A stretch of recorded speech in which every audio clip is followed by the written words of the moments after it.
Terrible parking job. But let's see, it's not done. Oh, wow, what just happened? What in the world just happened? Whoa, that was nuts. Oh my God, that was insane. You can hear the brake system just clamp up. I have no idea what to chalk that up to. And I must say, that was a pretty abrupt stop. And you can hear the brakes just clamp. All right, I'm going to reset here, catch my breath, and then check in with you guys in just a second.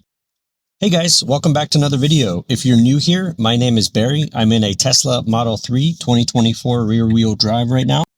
We're out for a FSD drive running version 13.2.8. So I figured I would throw up the camera, record, and bring you guys along with me. I'm going to go ahead and engage FSD from here. There we go. And now the car is going to drive itself for the remainder of the route. Hopefully we don't have to intervene at all. 13.2.8 has been really solid, so we'll see how this route goes today. Appreciate you guys tuning in. If you're new to the channel and you want to stay up to date with FSD or full self-driving technology, software capabilities, definitely hit the subscribe button down below. It really does help me out. And for my current subscribers and viewers, I really appreciate all of the support I'm getting on the channel. I'm trying to respond to as many comments as I possibly can on my previous FSD videos. So again, thank you for all of the feedback, the comments, the likes, the subscribers. I really appreciate it. It's been a really fun journey. So I got a couple stops programmed into today's route. A bit of an overcast day, and we're showing about 50 degrees Fahrenheit. We're finally warming up here in central Ohio. The grass is greening up, and we are starting to see some greenery on the trees as well. So that's always exciting. I actually got the first mow of the season in this morning, which is also very, very exciting. So winter is finally coming to a close for 2024-2025. Again, I got a couple of stops programmed into today's route, so we're going to see how that goes. One of you guys actually left a really interesting, thought-provoking comment on my last video, and that was the capability that perhaps the Tesla team is working on. It hasn't been confirmed. I didn't do much research on this, but the comment that I received really got me thinking about this, where you can essentially, instead of having the car parked for you at your destination, you can have the car pull up in front of a store or something like that. Let's say you're going to a grocery store, a mall, a business, a storefront, some sort of brick and mortar, and there's a parking lot available for you to park. You could have your car park right in front of the store. You can exit your vehicle, and then it's kind of a reverse summons feature where the car will go and park on its own after you exit the vehicle and enter the store. I thought that was a really neat feature and a really thought-provoking situation.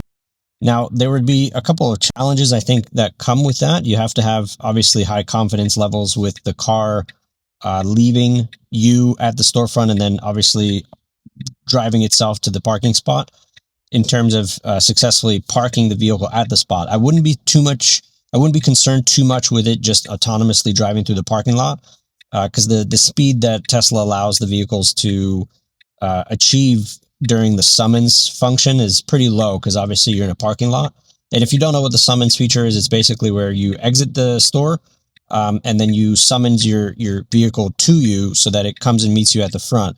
The idea is if you have groceries or if you just don't want to walk to your car in a busy parking lot or a far walk, the car will come and meet you in front. So what I'm talking about here is kind of the reverse of that, which is that you can exit your vehicle and then essentially just have the car go and park for you. Problem is, again, like I said, it doesn't have a good parking strategy that I've seen. And again, I don't know if it's just my cameras, my area. I don't know what it is, but it usually always like parks on the line or right beside the line. It never really gets a straight entry to the parking spot that I've seen. I've never really had it succeed. So I don't know. We'll see how they figure that one out, because the last thing you want is for it to take up two spots, or worst case scenario, like get really close to a car that's in between two spots. Because I've had my car clear enough space before where it succeeds in like backing out of my driveway, for example, and it clears enough space. But I've had it also, on the other hand, many times not clear enough space, and it'll back out of my garage, for example, traverse on my driveway, and then I have to intervene because once it gets out on the main road in the neighborhood, it then puts itself into drive and then tries to move forward, but it basically just will knock my mailbox over. I don't think it'll actually go into my mailbox because the camera system on board will stop it from doing so, but it just doesn't clear enough space for it to do so. And I've seen this happen in parking lots as well. If I'm in a parking spot and I put in my GPS, press and hold the blue button to engage FSD from park, it will back out of the spot, then try to put itself into drive. By the way, we're coming up on a train track here. Slowing down nicely for it. I'd like to see it slow down a little bit sooner than that. I've had it slow down sooner in the past. That was a little quick to go over the initial set of tracks. Once it realized that, it slowed down. But anyways, it would be interesting to see how they achieve that or not achieve that. We'll see. I mean, let me know what you guys think down below, if you would see any value in that reverse summons feature where instead of you summoning the car from the parking spot to meet you at the door at a storefront, for example, if you just have your car drop you off, you exit the vehicle, and then it basically goes and parks itself. I think that would be pretty cool. Now, here's the thing, though, with summons. Personally, this is just my personal experience, and this is just my opinion. I don't really use the summons feature. I don't feel comfortable enough with just summoning my car without me in it yet. It's not something that I would do. It's not something that I do today with my car. I don't feel comfortable enough to just let it drive itself without me in it. Right now, you can see I'm in the car. FSD is engaged. And if need be, I can always take over in a second, maybe even less than a millisecond, right? And my problem is if there's nobody in the car, sure, you can like basically just stop the car from driving in the parking lot if you're summoning it by removing your finger from the button on the app. But it's still just my personal risk tolerance or comfortability level, whatever you want to really call it. It's not there. It's just not there yet. Maybe in the future it will. I'll adapt to it and I'll get used to it and I'll use it more. But I've only used it once or twice just to kind of have fun with it and see how it works. And it was mainly in an open parking lot. I have tried it once though, and let me know what you guys think down below if you've had any issues like this yourself. But I was in a busy parking lot mall.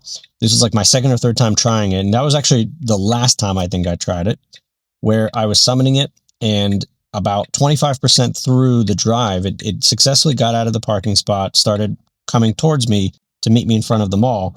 But about 25 to 30% of the way into meeting me, it stopped. It just basically like quit, and there was no obstacles behind it, in front of it, nothing. It just quit, and I still don't really understand why it quit, but it basically stopped and then blocked traffic from leaving their own parking spots. Now, thankfully, nobody was actually leaving, so there was no incident, there was no situation, but it just stopped. So, and I had to walk over to it quickly to not obstruct the flow of traffic. So it's things like that I just don't really like. And again, that's just a personal thing. I'm sure there's a lot of success stories with it. But personally, I don't really use it very often. So we're pulling into our first stop here. 13.2.8 is still being a little bit wishy-washy. I'm going to let it pull all the way in here and see where it's going to land. Okay, so it's going to land right here. 13.2.7, I noticed, parked for me over there to the right, but 13.2.8 did not. So I'm going to go ahead and edit this trip. I'm going to click on done. Let me see. Yep, press and hold FSD right here to take us to our second stop here. Got a little bit of a rain shower. The blinkers still don't work for me. It is what it is, but the rain sensor is still not very strong.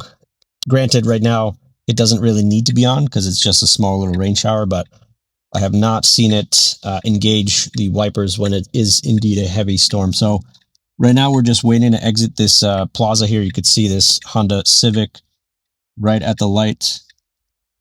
Now the light turned green and we are moving forward. The Civic's moving over to the left. Nicely done maneuvering that tight space. It usually does a pretty good job there, even with vehicles in the queue leaving the intersection. It's generally a pretty solid job. That Honda Civic was really nice. think that was a newer model. It's a completely new redesign. Super, super nice body style there. We are in the standard mode right now. Got our left turn blinker to turn left here at this light. Again, if you haven't subscribed to the channel, I would really appreciate it if you hit the subscribe button down below if you want to see more FSD videos just like this one. I drive all around Central Ohio and sometimes even outside of Central Ohio, so you can kind of get a feel of this area through my videos, as well as stay up to date with FSD news technologies. And I always like to push the limits with FSD and see how well or not well it does. So if you haven't already, I would greatly appreciate you subscribing to my channel. We're just waiting to exit this intersection. It's interesting. I'm noticing that we're not creeping forward past the line here for some reason. Usually it does, but in this case it did not. Now the light is turning yellow. So it was taking a more safe approach by not moving past the white line and waiting behind, and then the light turned red. Interesting. I don't think I've seen FSD do that. Again, I am in the standard profile, so I wonder if that would change if I switch that over to hurry, which I will be toggling hurry mode on in just a little bit. We're at the green arrow here, and we are moving forward. Got a tight turn here. This car is sticking way out past the white line there, so FSD had to make some clearance. Did a nice job there. At the time of this video, it is March 22nd, 2025. So I know a lot of you guys are just about getting ready to take delivery of the new 2026 Model Y. A lot of my subscribers are leaving comments, getting really excited to take delivery of the new Model Y. It's right around the corner. I know some of you guys have delivery dates even as soon as today. So that is super exciting. I think they are way ahead of schedule than I first forecasted back a month or so ago. I was anticipating we wouldn't see delivery until the first week of April.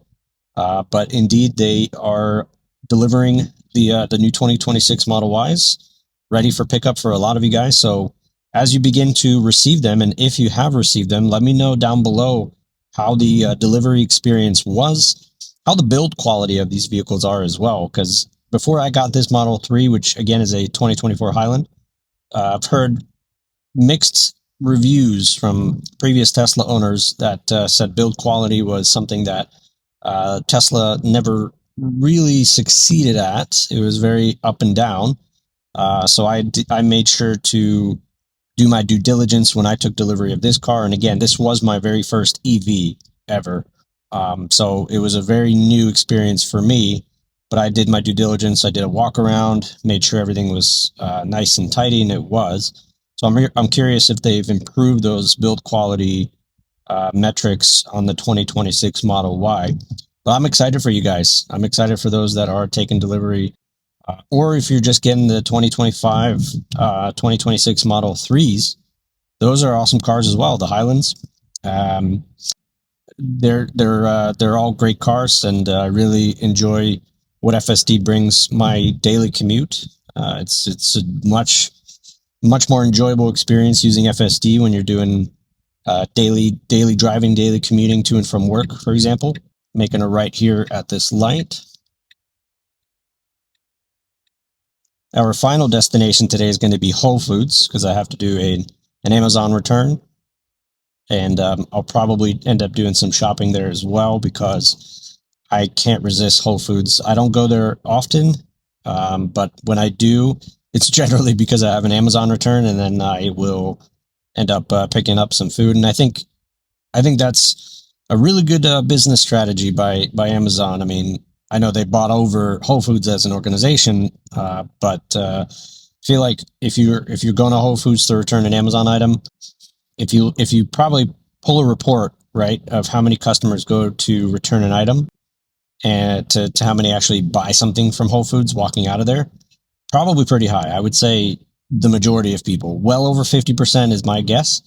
Maybe even close to 8 out of 10 people walk out with something. Let me know down below if you fall into the category of walking out with something, because I know I do. 99% of the time I do. So it's a great store. I like it a lot, but that's going to be our final destination here.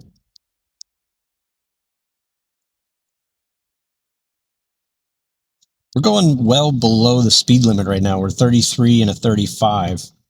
Let me see what the max. Max is set to 40. I just switched it over to 41. But again, we are in the standard profile. But still, even in standard, I would expect it to at least go the speed limit. But I would really like to see it go closer to the max offset. Something I've been noticing as well is that it's not consuming all of the speed that I'm giving it for some reason. I don't know why. Making a right turn here on a red light very nicely. This plaza here is usually pretty busy. For anybody from the Central Ohio area, I've heard good things about the pizza house here. I haven't tried it yet, but my wife and I definitely want to try it. What is FSD doing? Is it gonna, okay. It's putting us in reverse. So check this out. See, there's not enough clearance there in the front. See that? And then it just like freaks itself out. I don't know what it's doing right now. I'm just gonna let it do its thing though. I have no idea what it's doing. So it let that truck pass by. It is just being super jerky. I mean, it might just drop us off right here, maybe? Okay, it's still moving forward.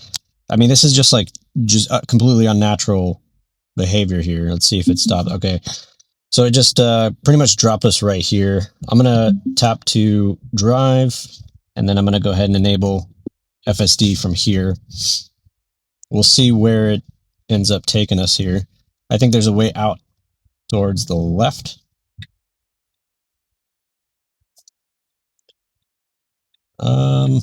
Yeah, there is. I thought that cone was blocking us, but it is not.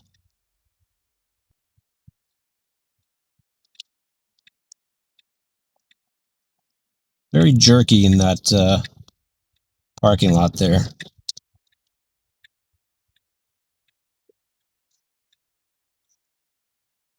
All right, we got a Fiat coming up here on our left side, making a right turn. Let's keep an eye on the speed. Let me see where it comes up to, because right now we're registering at 35. FSD scanned that, so it knows it's a 35. We're in standard. We're going 35 now. Let's see, will it pass it or maintain it? I'm okay if it maintains the speed limit at 35. I just hate to see it go below the speed limit. That really does hinder the flow of traffic behind me. But right now it is at least maintaining 35. We just flipped over to 45. Will it increase? That's the magic question. I've never seen it increase very well. Okay, 37, 38. Not bad. Not bad. I mean, it's slow to do it, but that's okay. I mean, it doesn't need to be abrupt.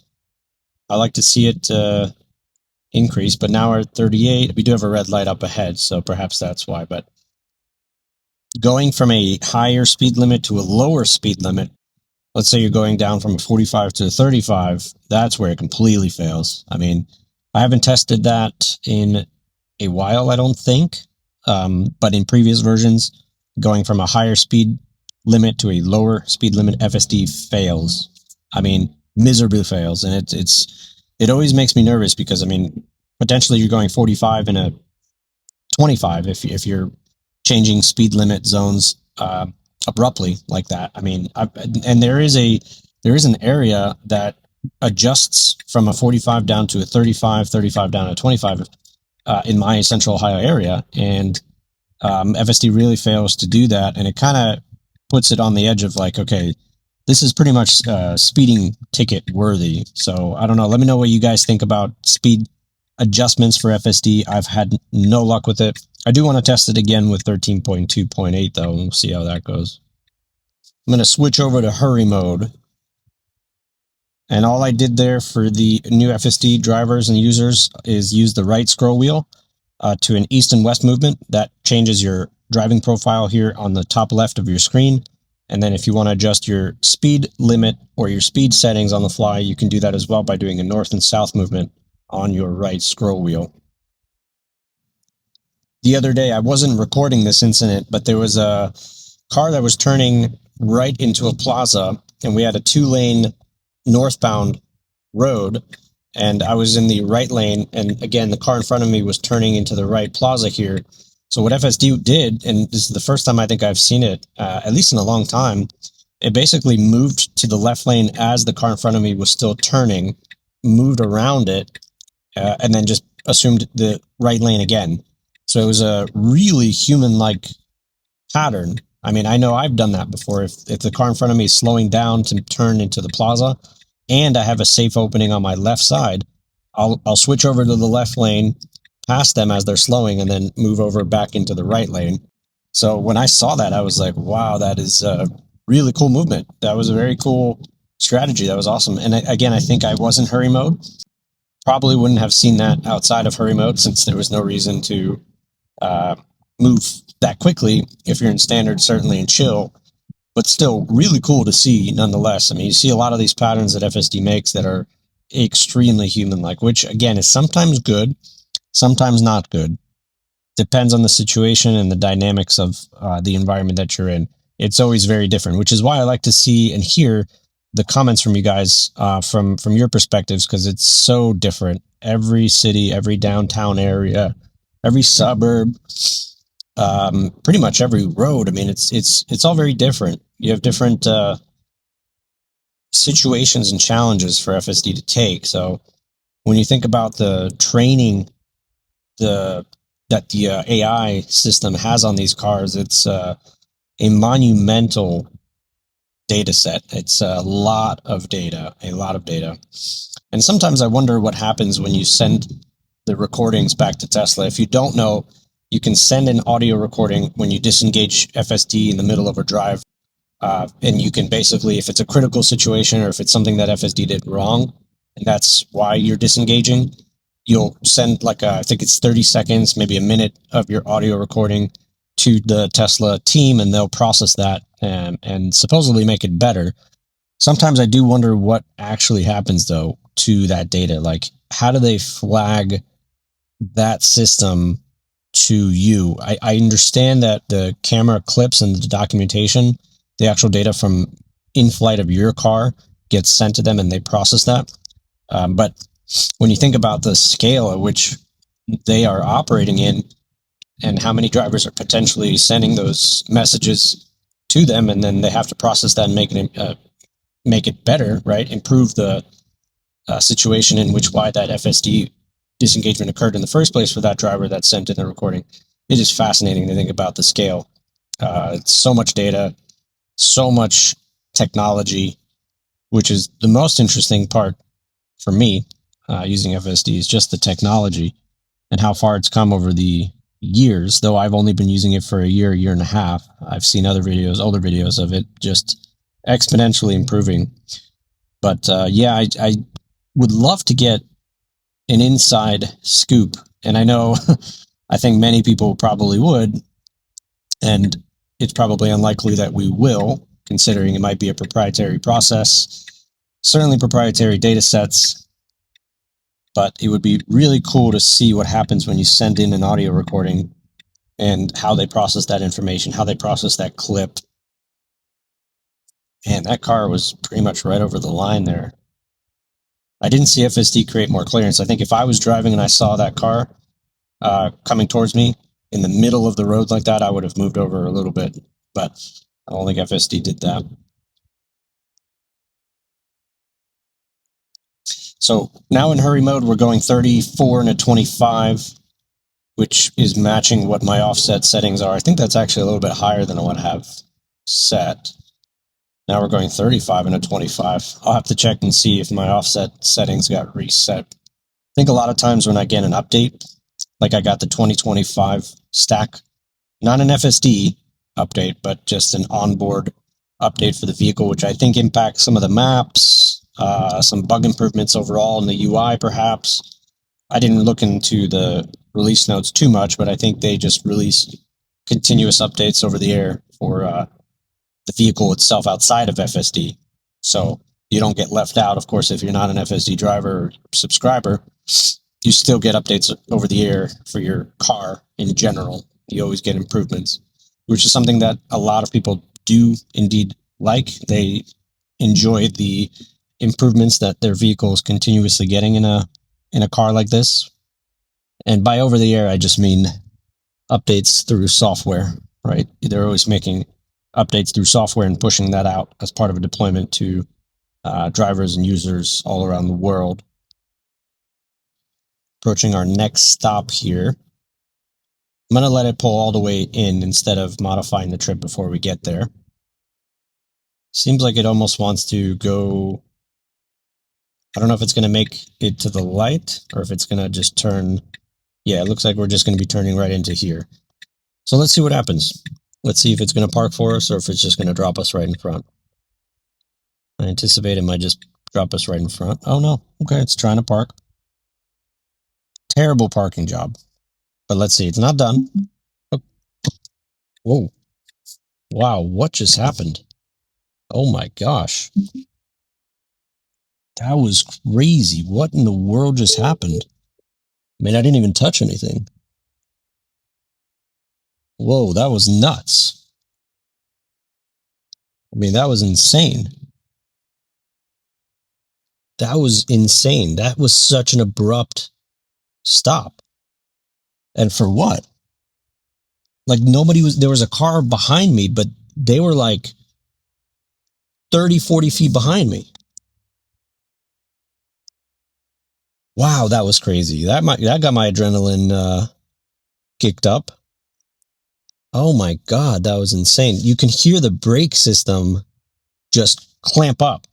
I don't know if that translated to the audio in the video, but that really just clamped up the brakes and just jolted me forward. Oh my God, that was insane. I have no idea what to chalk that up to. No clue. If anybody knows, let me know in the comments what just happened. I'm speechless, honestly. I'm looking behind me. I mean, the road was clear. There was a vehicle waiting, but wow, that's first time that's ever happened to me. And I must say that was a pretty abrupt stop. And you can hear the brakes just clamp and it pushes you forward, even at 5 miles per hour. Man, that was crazy. All right, I'm gonna reset here, catch my breath, and then check in with you guys in just a second. All right, I'm back with you guys. Took a minute to reset there and catch my breath because, yeah, that pretty much jolted me out of my seat. I for a second I thought I hit the car behind me, which is why I think my adrenaline spiked so quickly because it felt like I hit somebody right behind me. The way it abruptly stopped, and then I heard the brake clamp. Again, I hope it registered onto the video, but if it didn't, it was a really loud noise. Essentially, that's the best way I can explain it. Just like a really loud spring, and paired with the jolt and the speed at which Tesla FSD just braked the vehicle, it kind of felt like I hit the vehicle behind me. But again, the vehicle behind me was like 40, 50 feet behind. So I don't know. I have no idea what happened, but all good. I'm going to go ahead and edit the trip and then go ahead and click done. I'm going to go ahead and put us into reverse and hope that doesn't happen again, because that'll wake you up for sure. Let's get out of this plaza manually without FSD's help for now. Got some traffic here on the left side.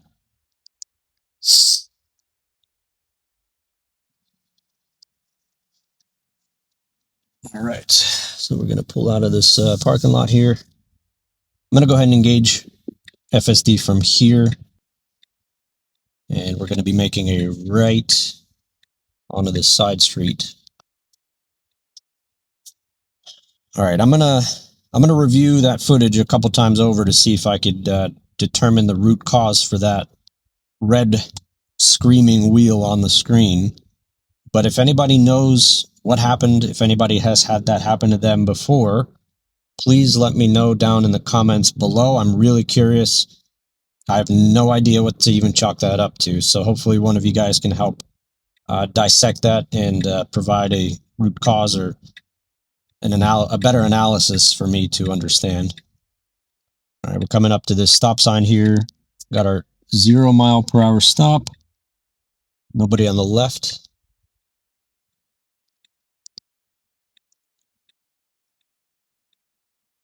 We've got a 4-way stop here.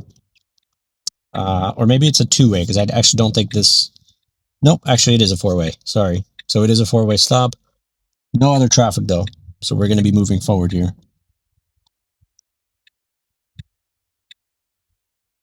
Okay, in about 0.7 miles, we have a right turn. And our next stop is going to be Whole Foods. We're registering a 25 mile per hour zone here. This is kind of a suburban neighborhood. We got residential homes on both sides of us here.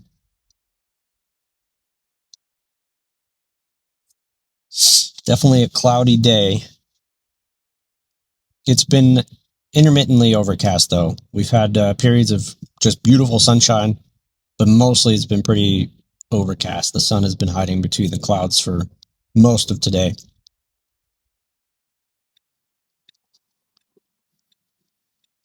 All right, making a left here into the Whole Foods Plaza. This plaza is usually pretty busy.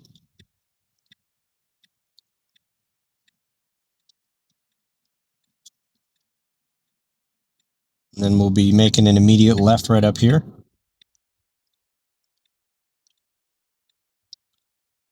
Got this car waiting on the left side to exit the plaza. And it's exiting now. We're letting this Jeep pass by before ultimately making this left turn.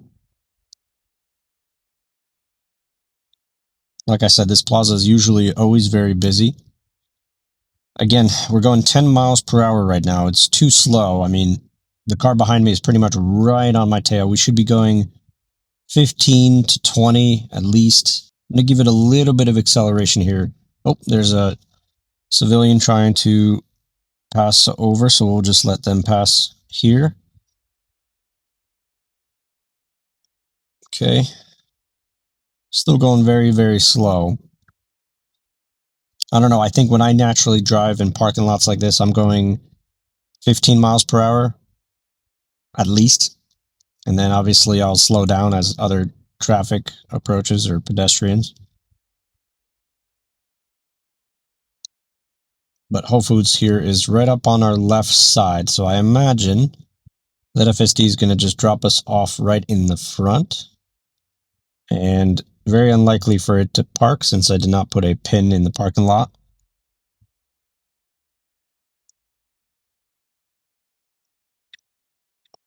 Okay, we got this gentleman walking over the crosswalk.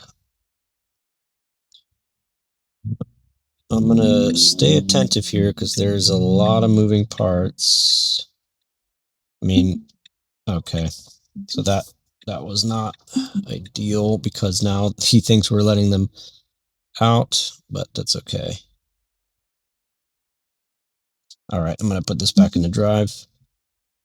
Very, very tight and busy lot here. So again, thanks for tuning into today's video, guys. I hope you enjoyed this FSD drive. Definitely let me know what you guys think about that critical disengagement that happened earlier in the video. If you haven't already, definitely hit the subscribe button down below if you want to continuously see other videos just like this. I plan on releasing many more videos similar to this one. So again, I would appreciate it if you subscribe. I hope you enjoyed the video, and I will catch you guys in the next one.